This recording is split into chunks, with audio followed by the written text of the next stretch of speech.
ప్రభుత్వం ఇంత త్వరగా ఈ పనిని మొదలు పెడతాను అసలు అనుకోలేదు. అసలు మ్యాటర్ అంటే సముద్రం పోటు మీదలా గల కారణంగా సముద్ర కాలంలో ఎగసిపడి రోడ్డు మీదగా వచ్చేసేయండి.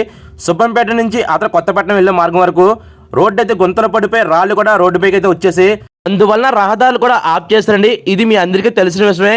కాకపోతే ప్రభుత్వం అయితే 46 లక్షలు పెట్టి పాడైపోయిన రోడ్ని అలాగే సముద్రానికి ఉన్న ఆనకట్టుని మళ్ళీ సెర్చ్ చేసే విధంగా ఒక ప్రాజెక్ట్ అనేది తీసుకొచ్చిందండి. అక్షరాలు 46 లక్షలు పెట్టి ఈ ప్రాజెక్ట్ అయితే మొదలుపెట్టింది. ఇంకా రహదారులు అయితే ఎవరైనా ప్రవేశం అయితే లేదండి.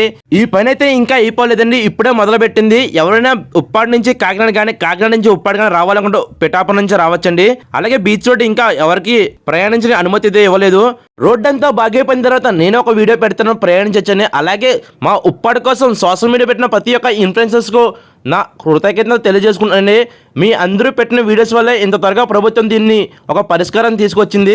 ఇటువంటి వీడియోస్ మరిన్ని వీడియోస్ మీరు చేయాలని కోరుకుంటూ ఇట్లు మీ ఉప్పాడు చిన్నోడు. పోతే ఒక లైక్ ఒక కామెంట్ చేసి మరో మంచి వీడియో కలుసుకుందాం. మీ ఉప్పాడు చిన్నోడు.